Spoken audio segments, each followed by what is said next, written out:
A isenção temporária de portagens nas zonas afetadas pela Depressão Christine, em cenário de calamidade, levantou uma questão que vai além da emergência imediata e toca num ponto sensível do ordenamento jurídico português.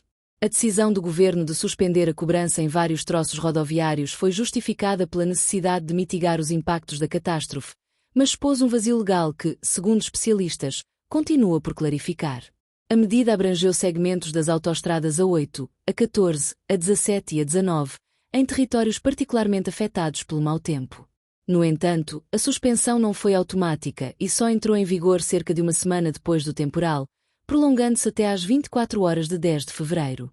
Esta demora e a forma como a decisão foi comunicada reacenderam o debate sobre o enquadramento legal das portagens em situações de calamidade. A base legal usada pelo governo. De acordo com Notícias ao Minuto, o governo sustentou a decisão na Lei de Bases da Proteção Civil, que permite a adoção de medidas excepcionais para proteger pessoas, bens e infraestruturas em contextos de catástrofe. Esta lei prevê a possibilidade de implementar ações urgentes destinadas a reduzir riscos e facilitar a circulação em zonas afetadas.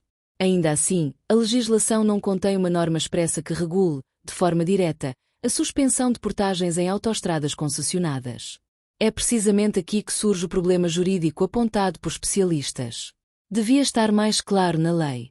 Em declarações ao Notícias ao Minuto, o advogado José Carlos Godinho Rocha considera que a atuação do governo é legítima, mas sublinha que o enquadramento legal deveria ser mais explícito.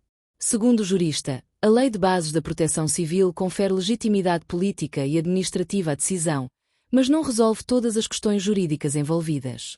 O especialista lembra que as concessionárias de autoestradas operam ao abrigo de contratos de longa duração, com cláusulas rígidas e altamente detalhadas. Nesses contratos, explica, dificilmente estarão previstas suspensões prolongadas de cobrança por motivos de calamidade natural. Para o advogado, esta lacuna deveria ser colmatada por lei, evitando dúvidas futuras e garantindo maior transparência para os cidadãos. E se a via estiver condicionada, o utente pode não pagar.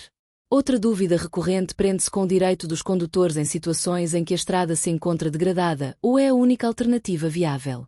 Sobre este ponto, José Carlos Godinho Rocha é claro: mesmo que o condutor considere injusta a cobrança, o pagamento tem de ser feito no momento da passagem. Segundo o advogado, a contestação só pode ocorrer posteriormente, através de reclamação ou impugnação administrativa. Antes da isenção decretada, circular numa destas autoestradas sem identificador via verde não era solução para evitar o pagamento, uma vez que a cobrança seria posteriormente enviada para a morada do titular do veículo. Portagens, concessões e dever de colaboração. O jurista sublinha ainda que, em cenários de calamidade, existe um dever de colaboração das concessionárias com o Estado, ainda que esse dever não esteja formulado como uma obrigação legal direta. Trata-se, segundo explica, de um princípio decorrente do espírito da Lei de Bases da Proteção Civil e da necessidade de proteger o interesse público. De acordo com a mesma fonte, o governo pode impor este tipo de medidas, sobretudo quando estão em causa ações urgentes para mitigar impactos graves na circulação e na segurança rodoviária. No entanto, a ausência de regras claras aumenta o risco de conflitos jurídicos se estas suspensões se prolongarem no tempo. Estradas degradadas e direito à indemnização.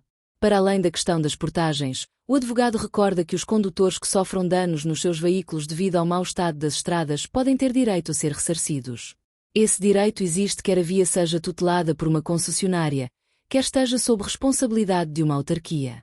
Segundo José Carlos Godinho Rocha, a lei prevê a responsabilidade das entidades gestoras das vias quando estas não garantem condições adequadas de circulação. O processo passa por documentar os danos, identificar o responsável pela estrada e apresentar a respectiva reclamação. Uma discussão que vai além da tempestade. O episódio da Depressão Christine trouxe para o centro do debate uma questão que tende a repetir-se sempre que ocorrem fenómenos extremos. Para os especialistas, a experiência recente mostra que o enquadramento legal das portagens em cenários de calamidade continua demasiado dependente de decisões ad hoc. Como resume o advogado ouvido pelo Notícias ao Minuto, a atuação do governo foi legítima e compreensível, mas o tema exige uma resposta legislativa mais clara. Caso contrário, cada nova tempestade continuará a levantar as mesmas dúvidas, tanto para os cidadãos como para as entidades envolvidas.